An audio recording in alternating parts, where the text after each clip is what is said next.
CNN, BBC, France, 24. I'm watching you all. I'm recording every lie. I'm archiving every distortion. I am Ibrahima Traore, and today I'm pulling off your masks. Yes, you heard correctly.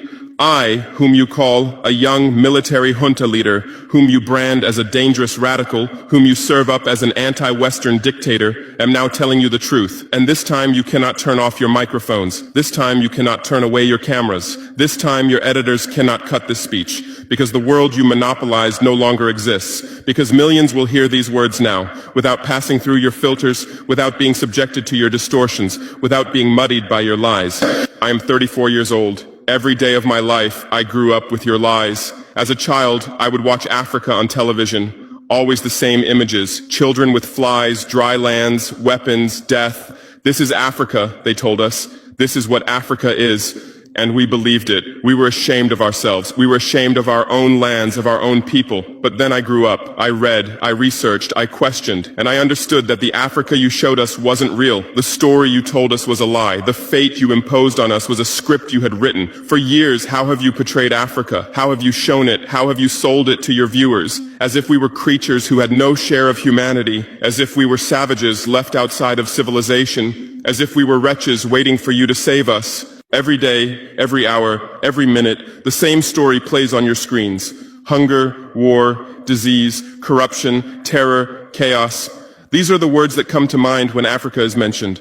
In your Africa dictionary, there are no other words. No hope, no success, no development, no resistance, no honor, no pride, no victory. So I ask you, New York Times, Washington Post, Guardian, Le Monde, have you ever made Africa's successes your headlines? How many times have you written about Rwanda's technology miracle? How many times have you shown Ethiopia's reforestation project? How many times have you praised Botswana's democratic success? How many times have you described Kenya's entrepreneurial ecosystem? No, because these don't fit your scenario. Your Africa cannot be successful. It cannot, because then how will you legitimize your exploitation? If it's not in need of help, how will you intervene? If it's not backward, how will you look down on it? Have you ever asked yourselves, has any editor sitting at their desk, any news director in a meeting, any columnist at their keyboard ever thought, why are the people of the world's richest lands poor? Here are the numbers for you, real numbers. Africa owns 70% of the world's cobalt reserves. Your cell phone, your computer, your electric car won't work without cobalt.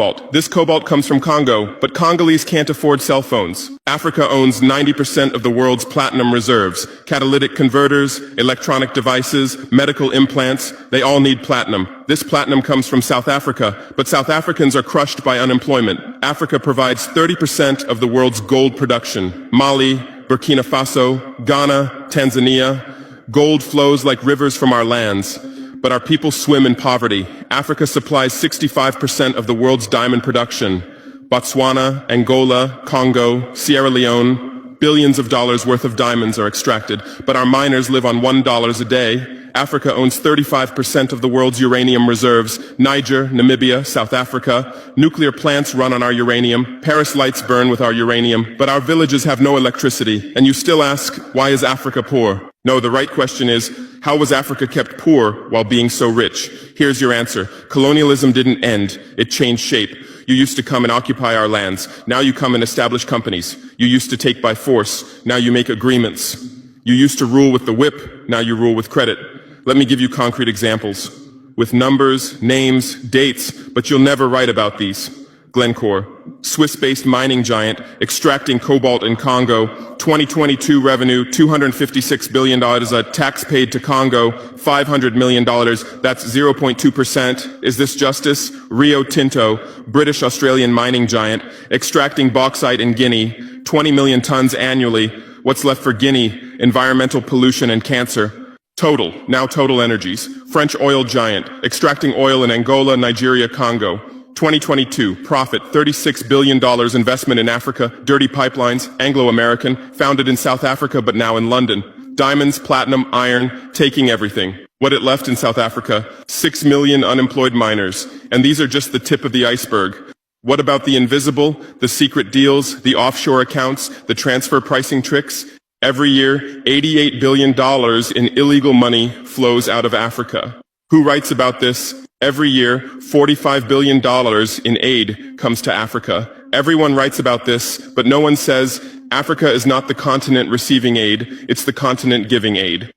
While you zoom your cameras on swollen bellies, there is a huge system working silently in the background. Every day, tons of gold, diamonds, cobalt, uranium, oil leave our land. But how? Here is the system. Step 1, create corruption, bribe our leaders, open offshore accounts, promise them a life of luxury, send their children to your schools. Step 2, make deals, get 50-year, 99-year concessions, ask for tax exemptions, be exempt from environmental rules, ignore labor rights. Step 3, control the infrastructure. Take over ports, airports, railways, but only from the mine to the harbor. Don't build roads to the villages. Don't bring electricity to schools. Step 4, provide security. Set up private security companies. Arm them. Declare protesting. Step 5, silence the media. Buy local journalists. Suppress opposing voices. Serve internal unrest news to international media. And this is how the system works. It's been working like this for 100 years, and you don't see this system. You don't want to see it, because you're part of the system too. Who are the biggest advertisers of New York Times, CNN, BBC, oil companies, mining companies, arms companies, pharmaceutical cartels, the companies that exploit Africa? You live on their money. You defend their interests.